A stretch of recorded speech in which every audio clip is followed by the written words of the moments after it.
Shade 45 in the morning is Angela Yee and Mark Curry is here. An author, former Bad Boy recording artist. Yeah. Dancing with the Devil. Yeah, I like that. Now you're an author. I'm an author. All right, a lot of people are calling up and they have questions, and we have some more questions for you too, though, because obviously you know a lot of people who are signed to Bad Boy Records. Right. You know, you said you haven't spoken to Diddy for like 4 years now. And we're wondering, you know, people's situation. Like you discussed the Locks in the book, and they were one group that managed to get off of Bad Boy. They did their whole campaign.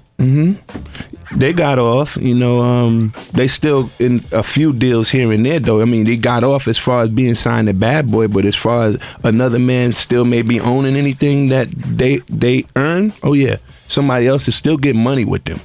Even Mace. Well, we have we spoke to Dawn from Danity Kane, you know, because you do discuss making the band in the book as well, and she's the only one left from the group, still signed to Bad Boy. Everybody else is gone, you know, doing their own thing. She must be cute. No, well, she's dating one of the guys from Day 26, Q, and everything. She's a songwriter. And things just went crazy with the rest of the group. Songwriter. You don't never get rid of your songwriter because they can write hits for you. I could see why she's still there. Yep. So here's what she said when we had her on the show about, you know, Puffy and, you know, owning some of her stuff. So does Diddy get a piece of that comic book and everything? You never know. He gets a piece of somebody in a river somewhere. I don't. You know, Diddy is a businessman. He's smart, so he probably get everybody. If you're smart, you'll learn from it. You know what I mean? Like if you're smart, instead of hating on it, you'll learn from it, because that's the reality of this business. Like everybody puts it on one person. Everybody's doing that in the big in the game, because that's how you stay afloat. It's a shady business. So what do you have to say about that? Well, you know, what I have to say about that is, you know, Diddy, he's a shady businessman, but you don't want to protect him just because he's a businessman and you doing wrong. Like if I'm dealing with you and I know you worth $2 million and I come offer you $20,000 to be a part of it, that's a little bit, your numbers ain't right. You worth $20 million. In order for you to get half of what I am, that's $10 million. Or 5, 2. Why? You just take advantage of somebody not knowing. You know, how do you give somebody a publishing deal before they publishing even come out anyhow? But don't you think that business-wise, a lot of people, like she said, in positions of power do stuff like that? It's not just Diddy. It's kind of how, you know, record labels are run. And like she said, it's how people stay afloat. Yeah, the whole industry is like that, you know, if you ask me. But just because that's what it is, don't make it right. That just means the world is being ran by a whole bunch of the wrong people. And in order for us to straighten it out, we got to move them out the way, man. Yes, Emoticon? Like, Bad Boy is still, you know, doing it, still thriving. Is that right? I mean, it's arguably.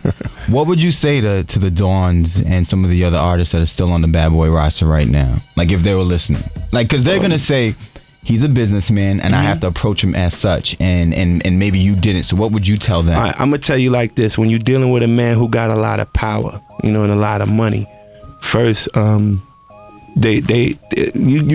call them like master of evasions, meaning they can elude and evade anything you ask him. Like he knows how to send you out of room feeling like he just gave you the best coach talk on the football team. Like, go out there and get him, Tiger. And you be like, wait a minute, I'm out here, but I forgot to ask you about my money. And he knew that you was gonna forget to ask him about the money by giving you the throw-off conversation. You feel me? So a lot of people fall for that, and they think that he's your friend. You know, he's somebody who loves me. Like Shine thought that he was his brother, so he bust his gun for him. And then as a result, it ended him up where he's at today. So, you know, so people with money, they're not gonna dress you like they gonna run. They're gonna run. You ask him for some money, he's gonna change his number. You understand? Because he know that if you call him, he gonna have to give you some money, right? Well, so Mark Curry, over and over again, though, you kept falling for it. Like I'm gonna pay you this later. We're gonna talk about it later. We're gonna work this out. Well, you have a different deal. Yes, you're still signed here. We have a budget for you. I mean. Yeah, and today the book is called Dancing with the Devil.